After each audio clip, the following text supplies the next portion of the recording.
Régimen de Nicaragua prosigue con sus movimientos diplomáticos. Destituye a su embajadora en Perú en medio de la crisis política que vive el país suramericano por el autogolpe de Estado de Pedro Castillo. Además, analizamos el incremento de la violencia contra las mujeres registrado este 2022. Las víctimas de femicidio se acercan a 60. También Volodymyr Zelensky llega a Estados Unidos en su primera visita al extranjero desde el inicio de la invasión a Ucrania por parte de Rusia. Washington firma más ayuda militar para el país europeo. Hola, bienvenidos al podcast ahora de Artículo 66. Les saluda Marlene Balmaceda. Iniciamos con las principales noticias de este miércoles 21 de diciembre de 2022. El régimen orteguista oficializó este miércoles la destitución del cargo como embajadora de Nicaragua ante Perú a Marcela María Pérez, viuda del militante y comandante sandinista Tomás Borge Martínez. En su lugar, la dictadura designó a Gadiel Francisco Arce, pero bajo el puesto de ministro consejero con funciones consulares.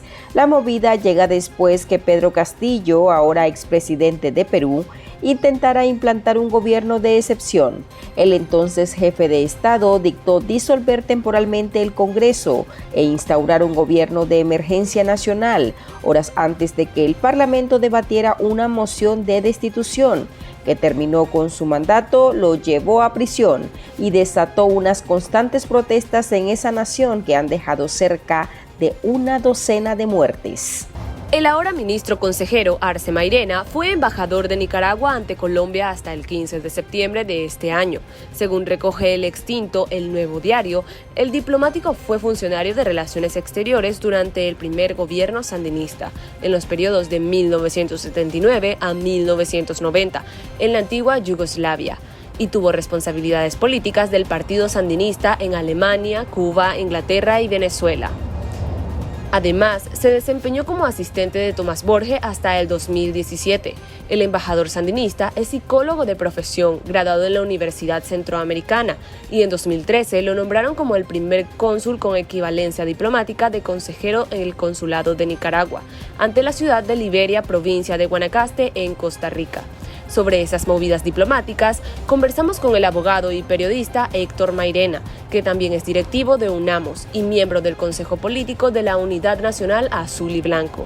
Ha sido una característica en el cuerpo diplomático del régimen de Ortega la inestabilidad.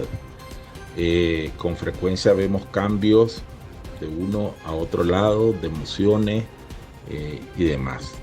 Eso pienso yo que es un reflejo precisamente de la inestabilidad que el régimen tiene a lo interno por un lado y por el otro lado en una política exterior que tiene como prioridad la defensa del régimen represivo de la dictadura totalitaria que vivimos en Nicaragua. Eso es lo que guía la política exterior del régimen de Ortega, por un lado, pero por el otro lado también hay un afán de estrechar lazos con regímenes como el de Rusia, como el de China, obviamente con el de Cuba, con el de Venezuela, en búsqueda de un paraguas. El régimen de Ortega se ha aislado de la comunidad internacional democrática porque se sabe repudiado, se sabe rechazado.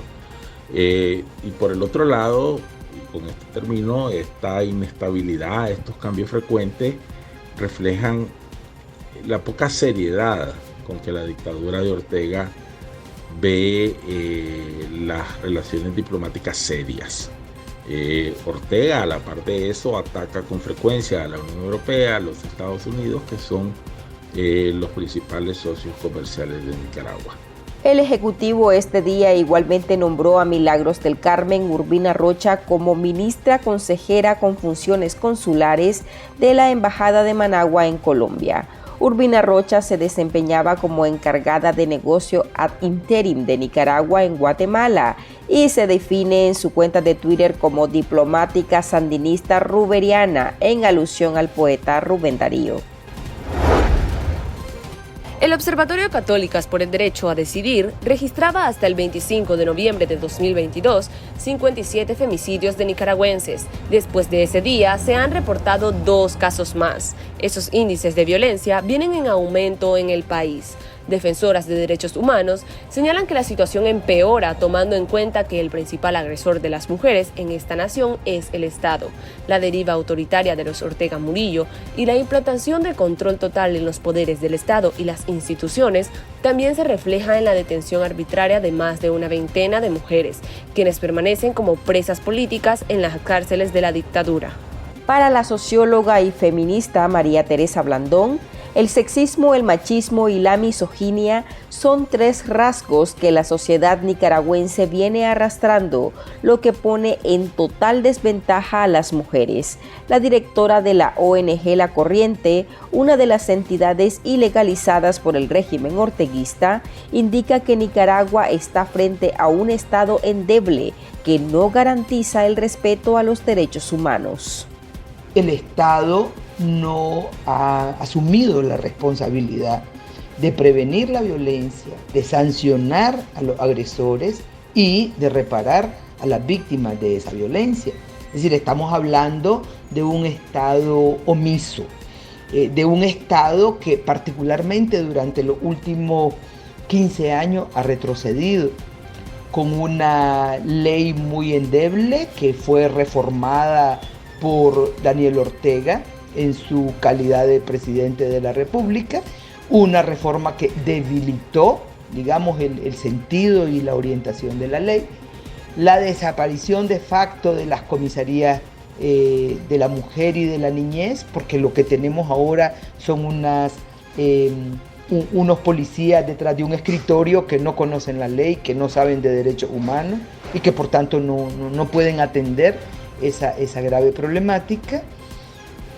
Y tenemos, digamos, unos amplios márgenes de impunidad, es decir, un poder judicial que está permanentemente escarcelando, amnistiando a los agresores, incluyendo a femicidas y a abusadores sexuales, y que en la mayoría de los casos pues ni siquiera recepciona las denuncias y realiza las investigaciones de rigor. Con este panorama, pues es comprensible que la violencia se haya incrementado. Este año estamos cerrando lamentablemente con 60 femicidios y más de 120 intentos de femicidio, con miles de casos no documentados de abuso sexual, de violencia física, psicológica, emocional en el marco de las relaciones de pareja, con acoso callejero, con acoso en las redes sociales. Es decir, es un país que ni por el lado de la sociedad ni por el lado del Estado está abordando una problemática que cada vez es más grave, cada vez está produciendo más sufrimiento, no solo a las mujeres que son víctimas directas, sino a aquellas que son víctimas de una violencia vicaria, ¿no? Que es el caso de los niños y de las niñas nicaragüenses. Esas víctimas indirectas que refiere Blandón son los niños, niñas y adolescentes huérfanos a consecuencia del femicidio. La organización Fundación Dina Carrión trabaja con este grupo desde 2016. Además de brindar apoyo económico, garantizan atención psicológica a los menores y a sus familias. Actualmente promueven la campaña Regreso a Clases 2023, con la que pretenden entregar paquetes escolares y uniformes a los 26 niños que atienden. En 6 años, la Fundación Dina Carrión ha apoyado a más de 200 beneficiarios. Esta campaña es nuestra 7ª campaña, el 7º año que nosotros, Dina Carrión Foundation, está lanzando para beneficiar a los niños de femicidio en Nicaragua. Estamos culminando las metas propuestas, evaluando los logros alcanzados de este año 2022. Uno de nuestros principales propósitos es brindar acompañamiento psicológico para lograr que nuestras niñas, niños y adolescentes logren transitar el duelo por la pérdida de sus madres y rompiendo el ciclo de violencia en sus vidas. No es una tarea fácil, porque contamos con historias en las que la violencia se ha naturalizado y vivido de generación en generación. Sin embargo, nos planteamos objetivos a corto y mediano plazo que esperamos desconstruir el sistema familiar que promueve la violencia, y esto se consigue en base a la educación. Es por ello que nuestro propósito en esta temporada es recaudar los paquetes escolares para nuestros niños que son beneficiarios. Católicas por el Derecho a Decidir cuenta ya con más de 830 víctimas de femicidio desde que empezaron a ser contabilizadas desde el año 2010 hasta el 2022. Desafortunadamente, con leyes especiales e incrementando las penas del flagelo de la violencia machista, los femicidios como máxima expresión de misoginia no se reducirán en Nicaragua, según expertos en la materia. Al contrario, el aumento de casos es peor aún. La brutalidad, la hazaña ha aumentado. Esto deja en evidencia que esa no es la solución integral, sino medidas de castigos que no educan, tampoco evitan ni reforman. Es por esto que nosotros estamos lanzando esta campaña para ayudar a nuestros niños a que rompan ese ciclo, que los niños varones no sean agresores y las niñas mujeres no se conviertan en víctimas. La indefensión que viven las mujeres ha quedado plasmada con las condiciones inhumanas y torturas a las que someten a las prisioneras de conciencia. A la mayoría les limitan las visitas de sus hijos o hijas menores de edad. Y estas son otras noticias que usted también debería saber hoy.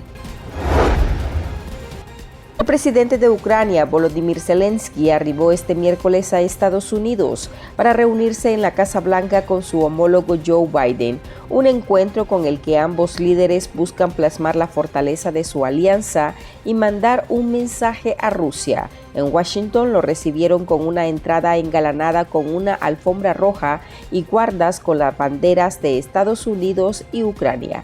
Este es el primer viaje al extranjero de Zelensky desde el comienzo de la invasión rusa, el pasado 24 de febrero, y cuando se cumplen 300 días de guerra. Este mismo día, el secretario de Estado de Estados Unidos, Antony Blinken, anunció un nuevo paquete de ayuda militar para Ucrania, valorado en $1.850 millones, que por primera vez incluye el sistema de misiles Patriot. La esposa del expresidente peruano Pedro Castillo, Lilia Paredes, abandonó la madrugada de este miércoles Perú con destino a México, país que le ha concedido el asilo. Paredes habría salido de la nación suramericana con sus hijos, mientras su marido se encuentra en prisión tras su intento de autogolpe de Estado.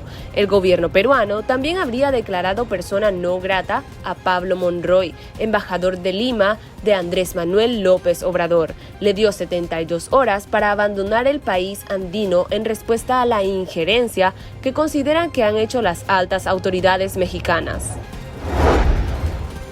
La dictadura de Nicaragua y la Federación de Rusia continúan celebrando los 78 años de amistad y relaciones diplomáticas que los une. Esta vez el hijo de la pareja presidencial, Laureano Ortega Murillo, fue quien dirigió un evento conjunto en el que agradeció a la administración de Vladimir Putin por la cooperación y reiteró que fortalecerán la presencia de Rusia en Nicaragua. La amistad, la hermandad entre Nicaragua y Rusia es inquebrantable y nosotros reiteramos nuestro firme compromiso de continuar trabajando de la mano con la Federación de Rusia en proyectos que beneficien al pueblo nicaragüense, que unen más al pueblo ruso con el pueblo nicaragüense y que fortalece la presencia de Rusia en Nicaragua y en Centroamérica, dijo el sancionado hijo de Ortega, una de las voces que ha defendido a Moscú por la invasión a Ucrania. Aquí termina el episodio de este miércoles. Recuerde que esta y otras noticias usted las puede leer en nuestra web www.articulo66.com. También pueden suscribirse a nuestro podcast y seguirnos en las redes sociales como Artículo 66 y en Twitter @Artículo 66Nica. Hasta la próxima.